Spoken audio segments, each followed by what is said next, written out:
Welcome to the Beach Life Group Roundtable. We haven't done one for a couple months, so we're going to do our 2020 review quickly in high-speed fashion, and then talk about the real estate market in 2021 and what we see happening now and in the future. So thanks for watching.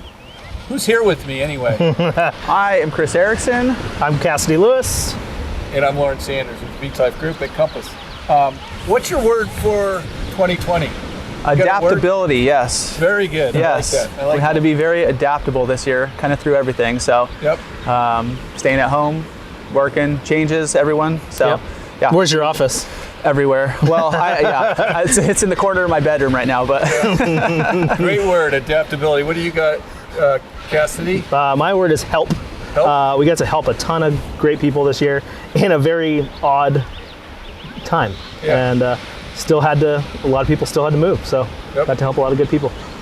Good. How about you? Zoom is my word. I think it's self-explanatory. So anyway, I think our last Beach Life Group thing we did was on Zoom. So we wanted to get back out now that the sun's in the sky and the waves are pounding and we're in downtown, or down at the beach at Moonlight Beach, to talk about the real estate market in 2020. So 2020 was a interesting year from a real estate standpoint. Nationally, prices were up 9.2%. Here in San Diego, detached homes were up 15%. So people want to live. For some reason, they want to live here.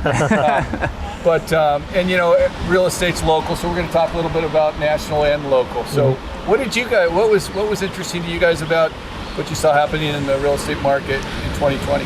Yeah, we kind of, I was thinking, you know, when everything happened in March that we'd have a slowdown, kind of be a weird year. I mean, it was a weird year, but real estate wise, I thought it'd be super slow. People didn't want to move. They're scared, not knowing what's going on.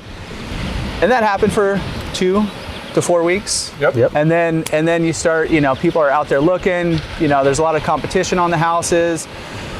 The biggest thing I think is the low inventory, which we still have, and it just kind of, the low interest rates, low inventory has just kind of made the market super competitive through the whole year, continuing into this year. So, yeah, it was just different, you know, like everyone wants to do predictions, which we did last year for, you know, a few of the roundtables and stuff. Yep. But it just really depends on, nobody knows what's going to happen. I can predict what's going to happen, you know, maybe 5 seconds from now. No, I can't even do that. That's even tough. Yeah. But yeah, long term, it's just kind of tough to say. So it threw me for a loop a little bit, but it was a busy year nonetheless. So Yeah. It's good year. If you're a home seller or buyer, you bought during the year. Yeah. Yep. I'm sure you're happy. Yeah.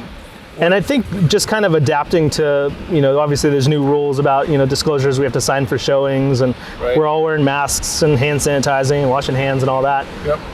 That part of it was different, but it wasn't that hard to adapt to that. But like this year we had our first and second offers on houses with only virtual tours. Right. So nobody got to actually see the house. Yep. One of the families got through the whole transaction. Their house got rented back even to the sellers, and they moved out 2 months later and had never stepped foot in California before they, you know, while they're buying the house. So just that part of it too was something that we had to kind of adjust our normal, you know, going ons, but it worked great, and they're super happy where they're at, and they got to leave a Virginia winter, so they're happy campers to be in this. Yeah. We closed houses that on listings that buyers, one in particular, never saw it either until she was already owning it a month later. So yeah, we do things a little. We had to adapt, using Chris's words. Make sure you have a lot of visual stuff and floor plans and everything so people can figure out properties. But all in all, resilient is a good word too, because the market was very resilient, and so. Experts were predicting other things when all of this happened. Interest rates dropped a point. They're still a point lower than they were last year at this time, at least. And so that makes a big difference. What are you seeing? Actually, I'll give you guys some of what the experts are saying about this year in real estate. They expect to see the CoreLogic chief economist expects to see prices up 2.9%. this year, which seems a little thin. Yeah, a little thin. So if you're on the coast in San Diego, that could be a little quicker than 2.9%. Could be by already this year. Yeah. Maybe. Yeah.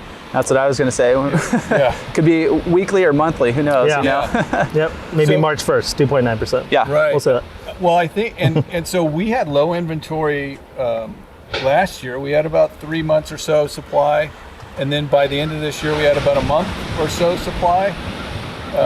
And now in a lot of zip codes, we're at under a month's supply of inventory, which means if no new listings come on in the next couple of weeks in some of these places, there's nothing for sale. Yeah. So, I mean, we haven't been at that kind of a market. I don't know, I've been doing this about 30 years, and I've never seen the level of inventory we're at now. So, if you're a buyer, let's talk about that in the current market. It's competitive. Yeah. Yeah, I mean, that's especially, right now at the beginning of the year, Right. there's a lot of people out there looking to buy a home and just nothing to look at. Right. And so we're seeing 10, 12, 14 offers on properties, sometimes more. Yeah. I mean, you talked about your listing, you had showings, 30 showings a day for a couple days. And both of the last two had that many to start off. So, but they were vacant, so that helps. But yeah.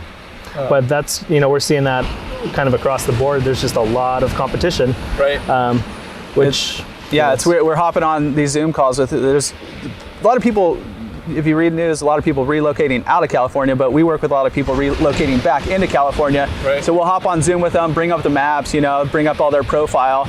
And we're looking at the map, let's see different areas. Let's see kind of what you can get in those different areas, even though you're a few months out. Right. And there's like nothing. 3 dots on the map. We're so it's not usually like this. Let's bring up some pending, get a few more in there just to give them an idea. So it's just, it's not that usual. I did a search for somebody a few months back in all of Carlsbad. It was pretty broad, price point was decent, and there was 2 properties that came up, and it was like, here you guys go. Like, which one do you want? I have somebody looking in Aviara right now. There's 3 detached homes for sale in Aviara, the whole zip code. So really that's probably, when we look forward so far this year, we've got a small sample, but in some zip codes, year over year, the prices are up 20%. And that's because at the beginning of this year, the inventory is so low where it's not unusual to see a $600,000 house get bid up to $650 or $700, which seems crazy. But so it's a challenge if you're working with buyers to get them in properties. What are some of the what would you tell a buyer? And this is probably even the more difficult thing. If you're a buyer and you're getting a loan, you're a normal buyer, how are you going to compete with all the cash offers going on? So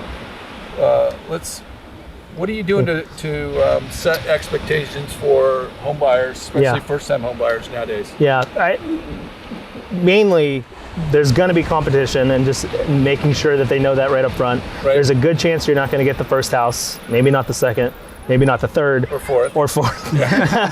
But just the importance of getting out there quickly, because things are selling so quick, and just being ready, having all your ducks in a row, having all your financing in line. One of the things that we talked about is maybe lowering that price point that you're looking at just a little bit, that max budget, because you know that it's going to get bid up a little bit. Yep. So just to give yourself just a little bit of room to be able to maneuver. Right. And then being ready if appraisal contingency gets written out, or being ready for any other things like that, to be able to jump on a property, because if you're not ready, somebody else is going to be. So, and then one of the other things too is leaning on us Chris, if you want to talk about the relationship side of it. Yeah, it's huge, just as far as relationships, not just with your clients and stuff and your sphere, but other agents in the field. Our 2 of our last probably 3 deals, our clients wrote strong offers, all that kind of stuff, but one of the reasons that we believe that they got it is because we had a good relationship with the listing agent, and knew them, have worked with them in the past, and we had that kind of bond where competing offers. All the offers are very similar, but we had a leg up on our side because they knew, they could work with us. We're going to get it done. We're going to do, perform everything that we need to. Right. And then another agent actually called a past agent that we had worked with, and just kind of building those relationships through time have been ideal. So yeah, the whole relationship game, and the only way to do that is experience and through the years, and kind of build those up over time. So right. It's been huge in this competitive market. Yeah. I think those are really good points. If you're a buyer in this market, you really need. I'll give you a quick example. I have the newest listing that came up. Oh gosh, I must have had 6, 7, 8 calls from people that want to work, they think if they call the listing agent, that means they'll get the house. And so, I don't know how some agents work, but when the seller's hiring us to sell a home, our charge is to get them the best price, terms, whatever it is they're looking for. Sometimes it isn't price with sellers, but there's more into it than that, but sometimes it is. So, anyway, my best advice, which I gave to a couple young folks looking for first-time homes and getting loans, is connect yourself with somebody that knows the market and will go proactively out there to find your home, whether it's on the market or not, through relationships like you talked about, or whatever it takes to get you the house you want. But sit with somebody, make sure they have your best interest at heart and they know what they're doing, and then put some faith in them and don't play the dating game and keep trying to find which house or which agent you can get to do something, because in talking to some of these folks, it's super frustrating. So let's flip the script and for home sellers, it's been an extremely rewarding time to own a property, and if you're selling it, maybe no better time ever. Interest rates have certainly not been this low. They're predicting, we've seen some rates as low as 2.5%, 30-year fixed, which, I don't know, the first house I bought, it was around 11%. So there's a little difference. That ages me a bit. You guys were probably in the single digits, but so that changes the game. The Fannie Mae and Freddie Mac, all those guys are predicting rates will stay kind of between. Kind of trend up though, like from where they're at, 2.75, 2.8 up to about 3.2. But that's experts' predictions. Things things change. They would have never predicted what happened last year with rates. So anyway, we stay tied into the market so we can tell you what's going on. But what do you think if you're a home seller? What are some of the tips you'd want to make sure that they're aware of? I think the 3 biggest things for home sellers are, pricing is a huge, it's all strategy. Pricing strategy, preparation, and promotion. So pricing, even in this market, you still don't want to overprice it. There's houses right around kind of the neighborhoods I keep a close eye on that they seen the market going up, but the agent sellers priced it way too high. How long have you seen a house sit on the market for 30 days right now? With 2 price reductions.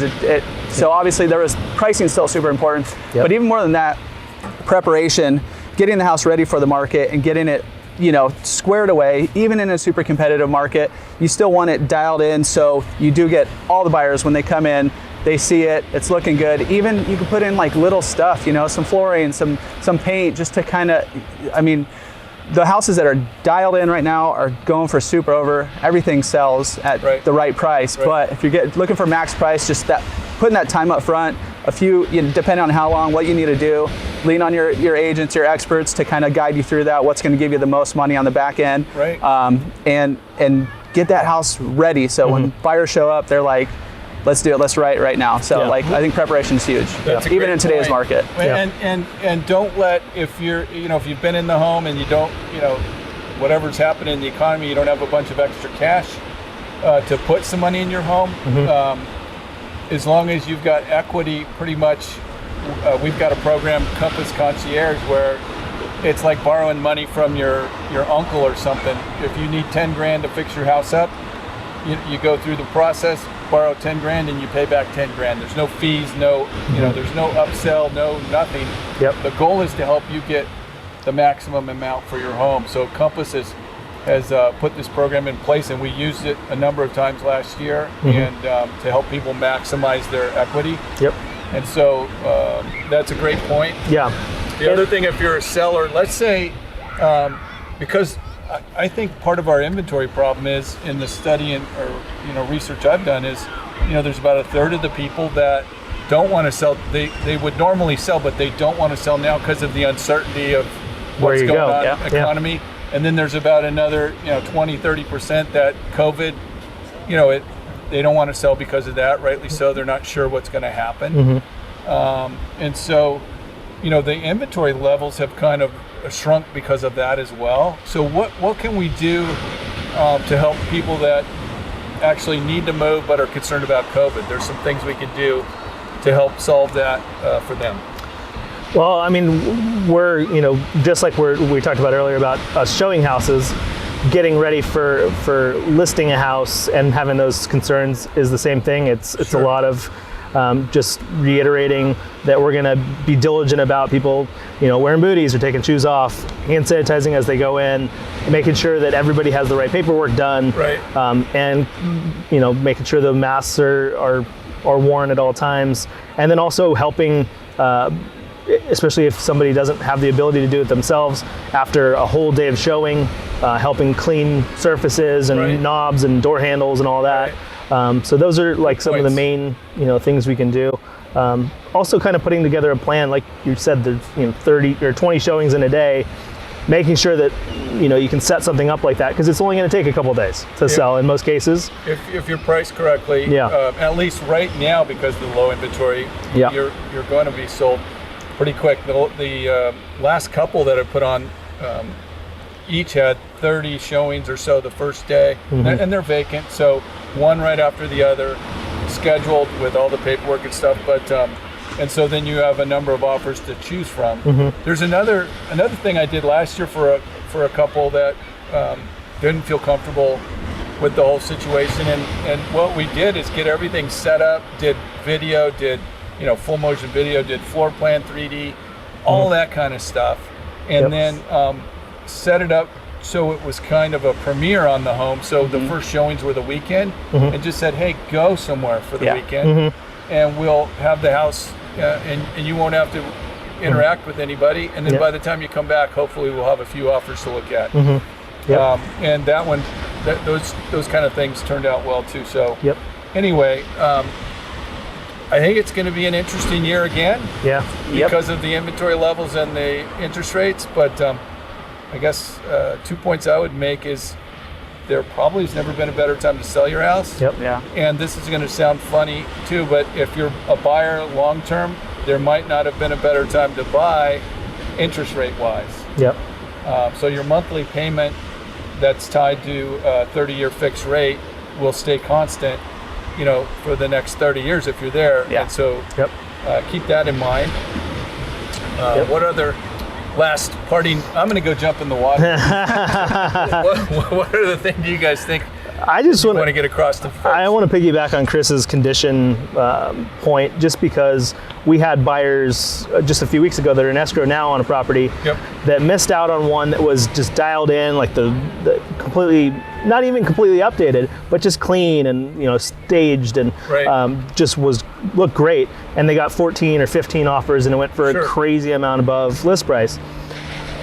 But they're in escrow in a house that they only had to fight over one offer because the condition wasn't like that. So as a buyer, having like a little bit more of an open mind about flexibility. We can help with vendors and getting measurements for flooring and hook you up with our our suggested referrals for paint and all that stuff, just to kind of give you that opportunity to get into a house sooner, because the ones that are dialed in now are harder to get at. But then on the listing side, having 14 offers to look at instead of 2 is a big difference. And this is the first house in a long time that we've sold that didn't go for over asking. So that's just definitely something to keep in mind. That condition is, as a buyer, just thinking about remodeling, maybe be open to that. Yeah, that's a really good point. You have to expand your horizons nowadays, and if you want to get a house, it's tough. So working with professionals is the key all the way through. Yep. From people helping you fix the house up, inspectors, all that stuff. So we can get you connected with that. Be an honor to work for anybody. If they're looking for some good agents, check out beachlifegroup.com. Check out these guys. We'll take good care of you. And they got the experience to do it. And and this is what we don't actually have to sell anything. We just come down and go. And everybody from Chicago or New York or wherever it's cold, it's a pretty easy sell. Anyway, we appreciate the opportunity to work in our community, and that's the wrap for Beach Life Group Roundtable for the beginning of 2021. There we go. Thanks Let's see what happens. Yeah, let's do it. Nice. Cool. Thanks.